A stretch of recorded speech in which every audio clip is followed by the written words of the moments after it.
Dino lining up for Coolangatta goal number 9. How's it all coming together? Yeah, looking forward to it. I mean, despite the fact no matter how many times you do this event, there's always so much to be learned. And training under new coach Pat O'Keefe, relocating the family down the Gold Coast has been a wonderful challenge for me. And it's been a fantastic move to this point in time. Everything's going well, and really looking forward to come October 18. 25 years since the movie, that was 1984, but you made your debut in 1991.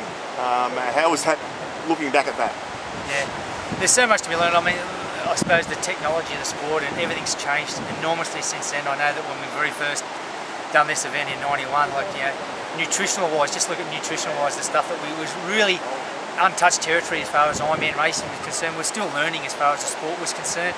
I know that I suppose you weren't able to eat that much because your body wasn't able to stomach it, but I've still got the taste of the most overripe banana that my father gave me when I was down there at Coolangatta. I got off the ski, and the taste still is in my mouth today. Like, it's just the ripest banana you'd ever seen. I still can't to this day eat ripe bananas, and it was just jammed down my throat, and I had to chew on that, and I was just regurgitating that up for the next hour or so coming back up the coast. So, I mean, it certainly has changed a little bit, but as I said, learned a lot, and again, it's a truly iconic event. I've got such respect for this event, so I'm really looking forward to it.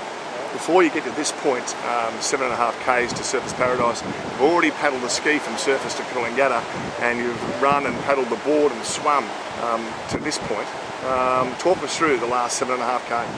Yeah, I think the back end, what I would call the back end, which is the run from Balinga to Currumbin, board leg into Burleigh Heads, and this last 10k run here, I really feel it's like a turning point, and particularly this last stage of the event. You know, I think it's just a matter of mental toughness, and obviously looking back on your preparation, hopefully you've prepared well enough to enable you to get across the line in best possible shape you can. But I think that it is a real mental grind from here on in, despite the fact that you might have done some very quick times running, and that it is just about getting through who's the toughest to get through to that finish line as best possible you can. So, like, and there's going to be challenges left, right and centre, so, you know, you just got to get across the line as best you can. I'm sure there's plenty of spark in those old legs. Yeah, exactly. I think, as I said, a new approach for me this year, and the legs are holding together fantastic. I certainly haven't taken the wear and tear that I have done in the past, so, like, you know, normally at this stage that I've been unable to run leading into the Coolangatta Gold, I've always broken myself through overdoing it, I suppose, and I've just taken a real, not so much a casual, but a slow approach, and really building into it. So looking forward to the challenge. Can't wait to race.